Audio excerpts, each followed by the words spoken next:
யாருக்கு தாங்க ஹோட்டல்ல குடுக்குற பரோட்டா, சால்னா பிடிக்காது? அது நல்லா காரசாரமா இருக்கும். பரோட்டாவ பிச்சு போட்டு சால்னாவ அது மேல ஊத்தி சாப்பிடும்போது வரும் பாருங்க ஒரு ஃபீலு.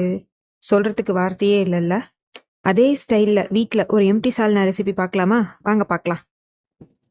இன்னைக்கு இந்த ரெசிபிய நம்ம குக்கர்ல தான் செய்ய போறோம். அதுக்கு ஃபர்ஸ்ட் அடுப்புல குக்கர வச்சுட்டு 4 ஸ்பூன் எண்ணெய் ஊத்திட்டு, அது கூடயே பிரியாணி இல, பட்டை, கிராம்பு, அதுக்கப்புறமேட்டு ஸ்டார் அனிஸ் இது எல்லாத்தையும் சேர்த்துட்டு நல்லா கலந்து விட்டுட்டு, நீட்ட வாக்குல மெலிசா கட் பண்ணி வச்சிருக்க 2 பெரிய வெங்காயத்த ஆட் பண்ணி, நல்லா கண்ணாடி பதம் வதங்கி, கொஞ்சமா லைட்டா கோல்டன் ப்ரவுன் ஆகுற வரைக்கும் வதக்கிக்கலாம். இது லைட்டா கோல்டன் ப்ரவுன் ஆகுற ஸ்டேஜ்ல கொஞ்சமா புதினா தழைய ஆட் பண்ணிக்கலாம். இந்த டிஷ்ஷுக்கு ரொம்ப டேஸ்ட் குடுக்குறதே இதுதான். ஒரு 2 to 3 செகண்ட்ஸ் நல்லா வதக்கி விட்டுட்டு, இப்போ நம்ம தக்காளி ஆட் பண்ணிக்கலாம். நான் 2 பெரிய தக்காளி எடுத்திருக்கேன். இது நல்லா குழஞ்சு வேகறதுக்கு நான் கொஞ்சமா உப்பு ஆட் பண்ணி நல்லா கலந்துக்கலாம். இது கூடவே கருவேப்பிலையும் ஆட் பண்ணி வதக்கிக்கோங்க.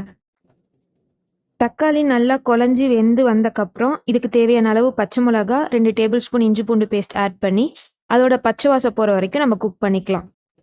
பச்சை மிளகா உங்க காரத்துக்கு தகுந்த மாரி ஆட் பண்ணிக்கோங்க. இஞ்சி பூண்டோட ரா ஸ்மெல் போனக்கப்புறம், இந்த சால்னாக்கு தேவையான மசாலாலாம் ஆட் பண்ணிரலாம்.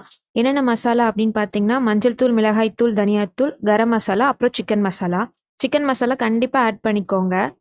உங்களுக்கு ரெசிபி வேணும்னா என்னோட சேனல்லே இருக்கு. அத ட்ரை பண்ணி பாருங்க. சூப்பரா இருக்கும். இப்போ இது எல்லாத்தையும் ஆட் பண்ணிட்டு, அதோட ரா ஸ்மெல் போற வரைக்கும் குக் பண்ணி, லைட்டா எண்ணெய் பிரிஞ்சு வர வரைக்கும் வெயிட் பண்ணணும்.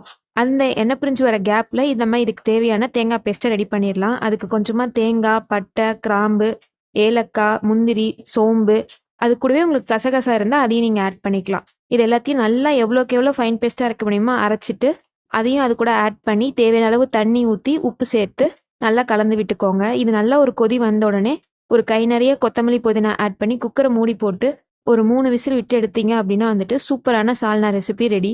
இது வந்துட்டு பரோட்டாக்கா மட்டும் இல்லைங்க. சப்பாத்தி, பூரி, கீ ரைஸ்க்குன்னு எல்லாத்துக்குமே சூப்பரா இருக்கும்.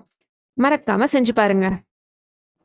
அப்புறம் ஒரு முக்கியமான விஷயம், சப்ஸ்கிரைப் பண்ண மறந்துடாதீங்க. பாய்.